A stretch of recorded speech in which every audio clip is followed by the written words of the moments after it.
لله رب العالمین والصلاة والسلام علی سید المرسلین محمد وعلی آلہ وصحبہ اجمعین۔ حضرات، یہ پہلی نشست نہیں ہے، اس سے پہلے متعدد نشستیں ہو چکی ہیں اور اس کی ادب اسلامی کی اہمیت اور ضرورت پر زور دیا گیا ہر نشست میں۔ اس کی حفاظت آپ لوگ خود جانتے ہیں، آپ کا تعلق سب کا نظر علماء سے ہے اور نظر کا ایک خاص مشن ہے۔ حضرت مولانا کو آخر میں اس کو بڑا احساس تھا۔ یہ سب سے بڑی طاقت جو ہے کہا جاتا ہے کہ دنیا پر حکومت کس کی ہے، تو یہ کہا جاتا ہے کہ دنیا پر حکومت میڈیا کی ہے۔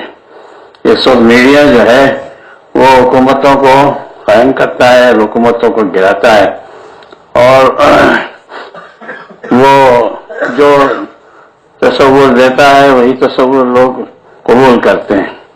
تو یہ بات عام ہو گئی ہے کہ اس وقت حکومت میڈیا کی ہے، اور میڈیا جس کے پاس ہے وہی دنیا میں تبدیلیاں لا رہا ہے۔ وہی بات ثابت ہو چکی ہے کہ میڈیا یہودیوں کے ہاتھ میں ہے۔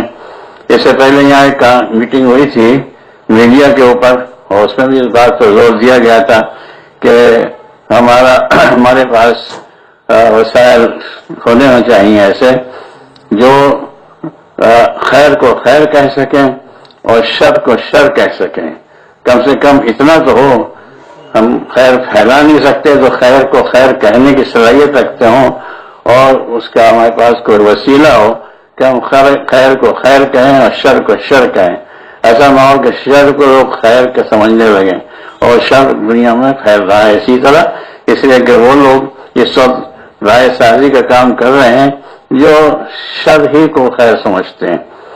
تو یہ ایک بڑی طاقت ہے، اور یہ کہا جاتا تھا، حضرت سید صاحب نے بھی لکھا ہے، حضر القرآن میں یہ بات لکھی ہے سید سلیمان ندوی نے، کہ پہلے سائنس کو سمجھا جاتا تھا کہ وہ مذہب کے لیے چیلنج ہے، لیکن اب ایسا نہیں ہے۔ اب سائنس کی وہ اہمیت اور وہ طاقت ختم ہو گئی، اور اس کی جو جادوگری تھی وہ ختم ہو گئی۔ اب قلم کو یہ اہمیت حاصل ہو گئی ہے، اور قلم کی اہمیت اب کم ہو گئی، اس سے کہ اب دوسرے وسائل آ گئے ہیں جو بغیر قلم کا کام کر رہے ہیں۔ تو یہ جو بیان کی صلاحیت ہے یہ بہت بڑی صلاحیت ہے، بڑی طاقت ہے اس میں۔ اس کا ذکر قرآن شریف میں بھی ہے، علمہ البیان، اللہ تعالیٰ نے انسان کو بیان کی صلاحیت دی ہے، اور انسان کو غیر انسان پر برتری بیان کی وجہ سے حاصل ہو گئی ہے۔ اس لیے بیان میں جو تاثیر ہے، ستوان اپنے خطاب میں اس بات پر روشنی ڈالی ہے کہ بیان میں جو تاثیر ہے وہ ایسی ہے جو قلب کو بدل دیتی ہے، احساسات کو بدل دیتی ہے، جو جذبہ پیدا کر دیتی ہے، اور جذبہ جو ہے وہی عمل کا ذریعہ ہے۔ آدمی میں جذبہ پیدا ہو جائے تو پھر وہ عمل کی طرف مائل ہوتا ہے۔ ادب میں کہا جاتا ہے کہ ادب کا پہلا عنصر جذبہ ہے۔ جو عربی ادب کی تاریخ پڑھی ہے وہ جانتے ہیں کہ عناصر ادب میں 4 عنصر ہیں۔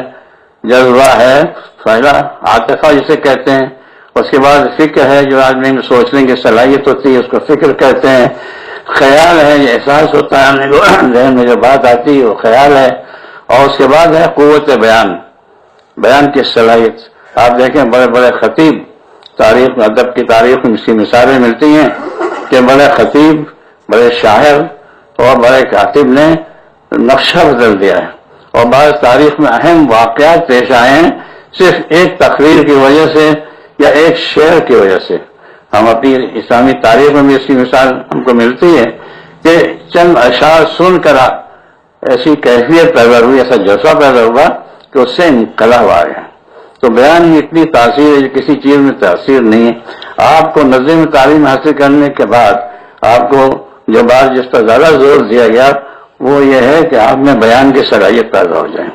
بیان چاہے تقریر کے ذریعے ہو چاہے تحریر کے ذریعے ہو، اس کے بہت مواقع ہیں۔ آپ خود اچھے مقالہ نگار بنیں، آپ کے مقالے اخباروں میں چھپیں، اخبار زیادہ لوگ پڑھتے ہیں اور رسالے کم پڑھے جاتے ہیں، تو اخبار میں آپ اچھے مضامین لکھیں اور اپنی بات اس میں کہیں، رسائل لکھیں۔ یہ بھی ایک شکل ہے کہ اخبار میں رسائل کا بھی ایک حصہ ہوتا ہے، اس سے انگریزی اخبار ہوں چاہے اردو اخبار ہوں، رسائل کے ذریعے بھی رائے سازی ہوتی ہے، اور اس سے بہت مختلف نتائج ظاہر ہوتے ہیں کہ بہت سی چیزوں کی طرف رسائل میں متوجہ کیا جاتا ہے. لوگ جو خط لکھتے ہیں اس میں اپنی مشکلات کا اظہار کرتے ہیں یا کسی مضمون پر تبصرہ کرتے ہیں تو وہ رسائل کی شکل میں بھی ہوتا ہے تبصرہ، مضمون کی شکل میں بھی ہوتا ہے، رسائل کی شکل میں بھی ہوتا ہے. تو یہ ذرائع ہیں رائے سازی کے. تو آپ کو خیر کے پھیلانے کا ذریعہ جو ہے، یہ وسیلہ ہے، اس کو اختیار کرنا چاہیے. مولانا نے اس پر زور دیا. اس سے پہلے جو میٹنگیں ہوئی اس میں بھی اس طرح کے خطابات ہوئے. اصل مسئلہ تنظیم کا ہے، اس کو عملی شکل دینے کا ہے. اس کو آپ کا سوچنا ہے. تو اس میں 2-3 شکلیں جو بھی سامنے آئیں وہ ان پر غور کرنا چاہیے. بمبئی بہت بڑا شہر ہے، کئی شہروں کا مجموعہ ہے فاصلوں کے اعتبار سے اور مشغولیت کے اعتبار سے. یہاں جو بھی ہے وہ مشغول ہے. دیہاتوں میں لوگ مشغول نہیں ہوتے ہیں. یہاں جو بھی آتا ہے وہ مشغولیت کی وجہ سے آتا ہے. یہاں رہتا ہے مشغولیت کی وجہ سے. مشغول بھی ہیں اور فاصلے بھی ہیں. ہمیں دونوں چیزوں کو دیکھنا ہے. تو یا تو جیسے ایک تجویز آئی کہ اس کو بمبئی کو زون میں تقسیم کر دیا جائے. اس کا تجربہ بھی کیا گیا. ہم نے دہلی میں جب تھے دہلی میں اس کا تجربہ کیا گیا. دہلی بھی ایسے ہی بمبئی کی طرح ہے. تو ایک میٹنگ رکھی کسی علاقے میں، دوسری میٹنگ رکھی دوسرے علاقے میں، اور اس علاقے کے لوگ جمع ہو گئے. جہاں زیادہ لوگ رہتے ہوں اور ہم خیال لوگ، تو اس زون کا انتخاب کیا جائے اور وہاں کے کسی شخص کو جو آسا شخص ہو اس کو ذمہ دار بنا دیا جائے. اس میں کوئی بڑا خرچ نہیں ہے، صرف ایک پیالی، جتنے افراد ہوں اس کی پیالی کا خرچ ہے، صرف چائے کا خرچ ہے. نہ کوئی کھانا نہیں، دعوت نہیں کرنی ہے اور کوئی بڑا اہتمام نہیں کرنا ہے. لوگ آئیں، ایک نشست ہو، اس کی ایک شکل یہ کوئی مقالہ پڑھے اس پر لوگ تبصرہ کریں، یا کوئی شاعر اچھا ہو تو کوئی قصیدہ پڑھے. کوئی آدمی بمبئی آیا ہوا، کوئی مہمان باہر سے، اس کو دعوت دی جائے، اس میں وہ شریک ہو. اس طرح کی بہت سی شکلیں ہیں.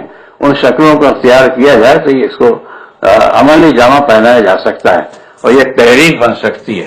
تو ان کو آپ کو غور کرنا چاہیے اور آپس میں ایک میٹنگ کر کے اس کی تنظیمی شکل پر غور کیجیے کہ یہ کیسے یہ تحریک فعال ہو جائے، اس میں حرکت پیدا ہو جائے. اس سے پہلے کئی بار اس سے پہلے کئی نشستیں ہوئی یہاں، اور وہ انیس شیشی صاحب کا ذمہ کیا گیا تھا. پھر وہ ریاض صاحب کا ذمہ کیا گیا کہ ریاض صاحب بہت دور رہتے ہیں، آ نہیں سکتے. کرنا آپ کو ہے. آپ اپنے میں سے کسی کو منتخب کیجیے جو فعال ہو اور دوسروں کو فعال بنائے اور تنظیم کی صلاحیت ہو اور اس کو منظم کیا جائے. اور زیادہ اچھی شکل یہی ہے کہ اس کو مختلف زون میں بانٹ دیا جائے اور وہاں کسی شخص کو ذمہ دار بنایا جائے کہ تھوڑی سی ضیافت اس کو کرنی پڑے گی. ہمیں دہلی میں اس کا ہمارا تجربہ ہے اور اس میں زیادہ خرچ نہیں آتا ہے اور ملاقات بھی ہو جاتی ہے. ہم خیال لوگ جمع ہو جاتے ہیں. یوسے میں بھی بہت سے لوگ ہیں اور بمبئی بہت لوگ آتے رہتے ہیں. ان کو دعوت دی جا سکتی ہے اور ان کی تقریر ہو یا مقالہ ہو اور کچھ مباحثہ ہو، حالات سے واقفیت بھی حاصل ہو. اور اس میں پھر یہ ہوگا کہ آپ میں بہت سے لوگوں میں لکھنے کی صلاحیت پیدا ہو جائے گی، بولنے کی صلاحیت پیدا ہوگی، جرأت پیدا ہوگی، اپنی بات کہنے کی جرأت پیدا ہوگی. جرأت کے لیے ضروری ہے تجربہ. بولنے کی صلاحیت پیدا کرنے کے لیے ضروری ہے کہ آدمی بولے، اس کا تجربہ ہو. لکھنے کے لیے ضروری ہے کہ مشق ہو، لکھنے کی مشق ہو.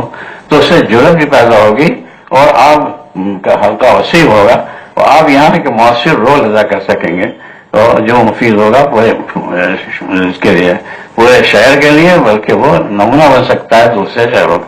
دہلی میں بھی یہ ہو رہا ہے. وہاں ڈاکٹر شفیق صاحب ہیں، وہ اکثر نشستیں کرتے رہتے ہیں اور ان کی رپورٹ وہاں ریاض سے جو پرچہ نکلتا ہے ادب اسلامی، اس میں اکثر رپورٹ شائع ہوتی ہے.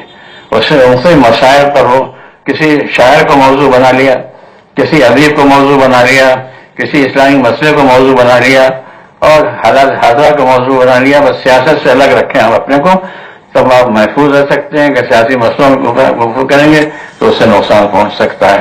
خالص ادبی اسلامی فکری موضوعات ہوں اور تحقیقی موضوعات ہوں. کسی کتاب کو موضوع بنا لیجئے. کوئی نئی کتاب اچھی آئی ہے تو اس پر لوگ رائے ظاہر کریں، مطالعہ کر کے. تو اس سے ایک علمی ماحول بھی بنے گا اور ادبی ماحول بھی بنے گا اور دعوتی ماحول بھی بنے گا. اس پر دعوت کا کام بھی ہو سکتا ہے. وہاں پر دعوت